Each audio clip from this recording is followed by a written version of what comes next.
जिस तरह movie super hit होती है जब उसमें होता है एंटरटेनमेंट एंटरटेनमेंट एंटरटेनमेंट, उसी तरीके से इन्वेस्टमेंट सुपर हिट होती है जब उसमें होती है कंपाउंडिंग कंपाउंडिंग और कंपाउंडिंग। पिछली ईटीएफ की वीडियो में मैंने आपसे पूछा था कि क्या आपको पता है कि ईटीएफ कंपाउंड कैसे करते हैं, और अगर आप जानना चाहते हैं तो आप नीचे कमेंट सेक्शन में कंपाउंडिंग लिख दीजिए। बहुत सारे लोगों ने लिख दिया, तो उतने सारे लोगों की रिक्वेस्ट पे आज मैं लेके आया हूं ये वीडियो, जिसमें मैं आपको बताऊंगा कि ईटीएफ कंपाउंडिंग कैसे करते हैं और एक्चुअली ईटीएफ में कंपाउंडिंग होती है कि नहीं। तो आज की वीडियो में हम कंपेयर करेंगे कि निफ्टी ने पिछले 10 साल में कितना रिटर्न दिया है और निफ्टी के ईटीएफ ने पिछले 10 साल में कितना रिटर्न दिया है।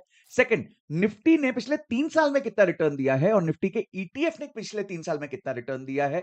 और थर्ड, निफ्टी जूनियर 50 ने पिछले 10 साल में कितना रिटर्न दिया है और उसके ईटीएफ ने कितना रिटर्न दिया है। इन तीन एग्जांपल्स के माध्यम से हम समझ पाएंगे कि ईटीएफ में कंपाउंडिंग होती है कि नहीं। पर उससे पहले आपको एक काम करना है, इस चैनल को सब्सक्राइब कर लीजिए, घंटी दबा दीजिए ताकि ऐसी ऑसम वीडियोस आप मिस ना कर पाए। तो नमस्कार दोस्तों, मैं हूं संजय कथुरिया, सीएफए, आपका बिजनेस फाइनेंस और पैसिव इनकम कोच और फाउंडर प्रॉफिट्स फर्स्ट। आज आपके लिए लेके आया हूं एक सरल वीडियो कंपाउंडिंग की, कि कैसे ईटीएफ में कंपाउंडिंग होती है। आइए सबसे पहले हम कंपाउंड इंटरेस्ट के फॉर्मूला को समझते हैं। कंपाउंड इंटरेस्ट का फॉर्मूला होता है A is equal to P into 1+r⁴n। ये तो हमने 6th या 7th स्टैंडर्ड में पढ़ लिया था, पर तब है ना इसका उपयोग नहीं समझ आता था। काश उसका उपयोग तब समझ आता तो आज मेरे पास बहुत पैसे होते। तो उसमें ये होता है, उसमें तीन चीजें हैं। आप कितना पैसा डाल रहे हैं, कितने रिटर्न्स वो कमा रहे हैं और कितने समय के लिए डाल रहे हैं। ठीक है। पी मतलब होता है प्रिंसिपल, आपने कितना पैसा डाला। आर मतलब होता है रेट ऑफ रेट, यानी वो कितने रेट से कंपाउंड हो रहा है। और एन मतलब वो कितनी देर के लिए कंपाउंड हो रहा है। तो मैं हमेशा कहता हूं ज्यादा नहीं ज्यादा देर कमाने का सोचिए। अगर आपका रेट ऑफ इंटरेस्ट कम भी है, पर अगर आपकी ड्यूरेशन ज्यादा है, क्योंकि ड्यूरेशन जो है वो पावर में है, एन जो है वो पावर में है, तो ये एन ज्यादा होने से आपका जो फाइनल अमाउंट है, जो ए है, वो बहुत ज्यादा हो जाता है। तो वो एग्जाम्पल जो है हम देखेंगे। पहले सरल समझते हैं कि कंपाउंड इंटरेस्ट होता क्या है। समझिए आपने एक बैंक में 1000 रुपए डाले और वो बैंक आपको 10% एनुअल इंटरेस्ट देता है। तो 10% एनुअल इंटरेस्ट देता है, तो पहले साल के बाद वो इंटरेस्ट हो जाएगा 100 रुपए। अब दो सिनारियो समझते हैं। पहला सिनारियो है कि आपने वो 100 रुपए अपने जेब में डाल लिए, तो ठीक है जी। अब अगले साल वापस 1000 रुपए पे आपको 100 रुपए मिलेगा, तो आपका फिर से सेकंड ईयर का इंटरेस्ट हो गया 100 रुपए। फिर आपने वो 100 रुपए बाहर निकाल लिए, फिर आपको बैंक 1000 रुपए पे फिर से 10% देगा, तो थर्ड ईयर का इंटरेस्ट भी होगा आपका 100 रुपए। यानी कि पूरे 3 साल की ड्यूरेशन में आपने 1000 रुपए आपका प्रिंसिपल और 3 साल का 100 100 100 रुपए, यानी टोटल आपने 1300 रुपीज कमा लिया। पर अगर यही हम कंपाउंड इंटरेस्ट में देखते हैं, तो आपने 1000 रुपए निवेश किया, पहले साल आपका बना 100 रुपए इंटरेस्ट। अब कंपाउंड इंटरेस्ट में आप उसको विड्रॉ नहीं करते, आप उसको प्रिंसिपल पे एड बैक कर देते हो। तो अब आपका प्रिंसिपल हो गया 1100 रुपीज। अब 1100 रुपीज पे आपको 10% मिलेगा, यानी कि अब आपको 100 रुपए नहीं, आपको 111 रुपए मिलेंगे। अब 111 रुपए मिलेंगे तो वो आपका कंपाउंड हो जाएगा। ऐसे करते करते 3 साल के एंड में आपके पास होंगे 1331 रुपीज। सिंपल इंटरेस्ट के केस में आपके पास था 1300 रुपीज, और कंपाउंड इंटरेस्ट के केस में ये हो गया 1331, यानी कि 31 रुपीज आपने ज्यादा कमा लिए सिर्फ कंपाउंड इंटरेस्ट के मैजिक से। इसलिए एल्बर्ट आइंस्टाइन जो है वो कंपाउंड इंटरेस्ट को 8th wonder of the world कहते हैं, पर मेरे हिसाब से वो 8th के अलावा 9th और 10th वंडर भी है। तो आइए सबसे पहला एग्जांपल लेते हैं कि निफ्टी ने पिछले 10 साल में कितना रिटर्न दिया है और निफ्टी के ईटीएफ ने पिछले 10 साल में कितना रिटर्न दिया है। दोस्तों आप देख सकते हैं कि 1 अक्टूबर 2014 को मैंने 10 ईयर का एग्जांपल लिया। आप ये देख सकते हैं 120 बार्स, क्योंकि ये मंथली टाइम फ्रेम पे है, तो 120 बार्स यानी 10 इयर्स हो गया। तो 10 इयर्स बैक निफ्टी जो था वो था 8290 पे, और आज जो निफ्टी चल रहा है, जो हमने अक्टूबर एंड का अज्यूम किया है, वो है 24,271।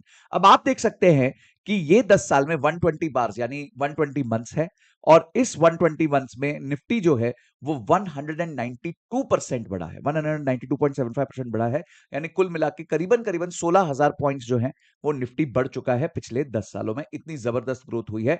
आपका पैसा 200%, मतलब मोटा मोटी 3 गुना हो जाता 10 साल के अंदर। तो अब हम आते हैं कि अगर यही चीज हम ईटीएफ में देखें, तो ये नंबर जरूर ध्यान रखना, 192.75। जब हम निफ्टी का ईटीएफ देखते हैं 10 साल का, तो अगर आपने 10 साल पहले खरीदा होता तो वो था 84.85 का, और जब आज के दिन 120 बार के बाद, सेम 120 महीने के ड्यूरेशन के बाद, वो हो चुका है 271.71, यानी 186 रुपीस जो है वो बढ़ गया है। अगर आप इसको पॉइंट्स के टर्म में देखें, तो यानी 18,600 पॉइंट ये बढ़ गया है, एज कंपेयर टू निफ्टी जो करीबन 16,000 पॉइंट बढ़ा था, 15,900 के आसपास कुछ बढ़ा था। अगर आप परसेंटेज टर्म्स में देखें, तो निफ्टी बढ़ा था 192.75, और ये जो ईटीएफ है ये बढ़ा है 220.23। यानी कि जो बेस इंडेक्स है जिसको ये ईटीएफ मिमिक करता है, यानी जिस बेस पे ये ईटीएफ है, वो बेस तो 192.75 से बड़ा है, पर ये बढ़ गया है 220% से। तो ये जो गैप है 30% के आसपास का, वो गैप जो है वो कंपाउंडिंग की वजह से है। अब संजय सर, इसमें कंपाउंड हुआ क्या, ये तो समझ ही नहीं आया। कंपाउंड ये हुआ कि ये जो भी निफ्टी 50 की कंपनीज है, ये सब जो है डिविडेंड इश्यू करती हैं, और क्योंकि ये डिविडेंड इश्यू करती हैं, तो वो जो डिविडेंड होता है वो इसी ईटीएफ में री इन्वेस्ट हो जाता है सेम प्रपोर्शन में। और क्योंकि पिछले 10 साल से निफ्टी ने बहुत अच्छी ग्रोथ दी है, तो वो जो डिविडेंड थे वो री इन्वेस्ट हुए, वो री इन्वेस्टेड डिविडेंड पे भी हमें बहुत जबरदस्त प्रॉफिट हुआ है। तो क्या फायदा हुआ है, हमारा पैसा अब लगा, उससे डिविडेंड आया, वो डिविडेंड फिर से री इन्वेस्ट हुआ, और उस री इन्वेस्टमेंट ने भी हमें कंपाउंड इंटरेस्ट कमा के दिया।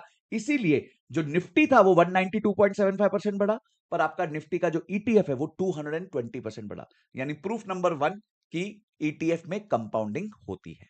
अब आइए इसी निफ्टी को छोटे ड्यूरेशन पे चेक करते हैं। ठीक है, अब आप देख सकते हैं निफ्टी को मैं 3 साल के ड्यूरेशन पे चेक कर रहा हूं। इन 3 सालों में ये 36 बार यानी 36 मंथ्स, निफ्टी 6745 पॉइंट्स बढ़ा है, यानी 38.76% बढ़ा है इन 36 महीनों में। हमने अज्यूम किया है अक्टूबर 2021 से, जब निफ्टी 17,402 था, और अभी जब ये 24,148 के आसपास है। अब इसी टाइम पे जो ईटीएफ है वो कितना बड़ा है, वो आइए देखते हैं। ईटीएफ जो है वो 39.37 बढ़ा है। तो बहुत ज्यादा फर्क नहीं है, वहां 38.8 के आसपास था, यहां 39.4 के आसपास है, यानी 0.6% का ही फर्क है। इतना कम फर्क क्यों है, क्योंकि एन छोटा है। वहां पे एन 10 इयर्स का था, ड्यूरेशन 10 इयर्स की थी, यहां ड्यूरेशन 3 इयर्स की है। पर यहां भी कंपाउंडिंग हो रही है। मैं सिर्फ एक ही बात बार बार प्रूव करना चाहता हूं, कंपाउंडिंग हो रही है, बार बार हो रही है। और इसीलिए ईटीएस में सबसे बड़ा फायदा यही मिलता है हमें, कि हमें कंपाउंडिंग मिलती रहती है, चाहे छोटे ड्यूरेशन की हो चाहे लंबे ड्यूरेशन की हो। तो हम देखते हैं तीसरा एग्जांपल, जो है निफ्टी नेक्स्ट 50, जिसे हम निफ्टी जूनियर भी कहते हैं।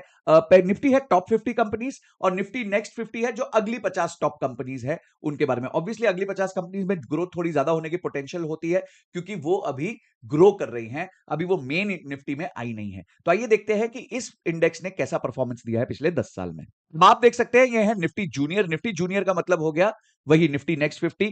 इसका जब हमने 10 साल का होराइजन पकड़ा, तो जो इसका इंडेक्स था वो 16,812 के आसपास था, जो अब हो गया है 70,115।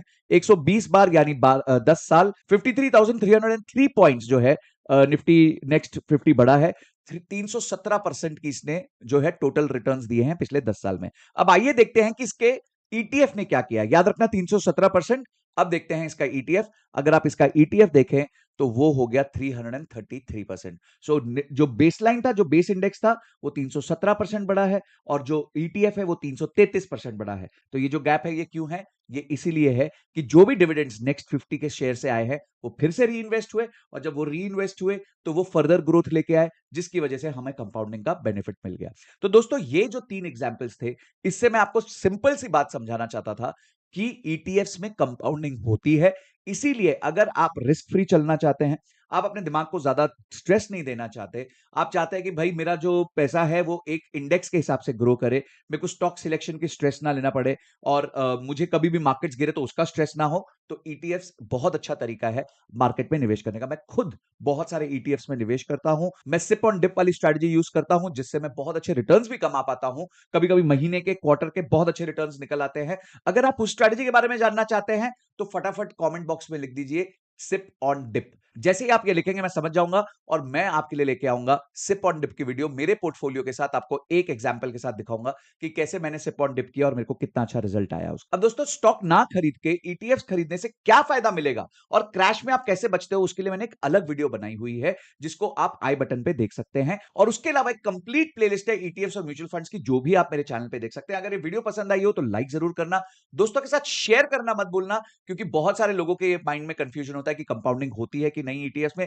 और किस चीज पे वीडियो चाहिए, खुल के मांगिए, मैं आपको दूंगा अपनी बेस्ट ऑफ द नॉलेज के साथ। अगर पसंद आ रहा है तो भाई एक बार कमेंट बॉक्स में क्लैप भी जरूर डाल देना, मैं समझ जाऊंगा कि आपको मेरी वीडियोस पसंद आ रही है। अगली वीडियो तक जय हिंद, जय भारत।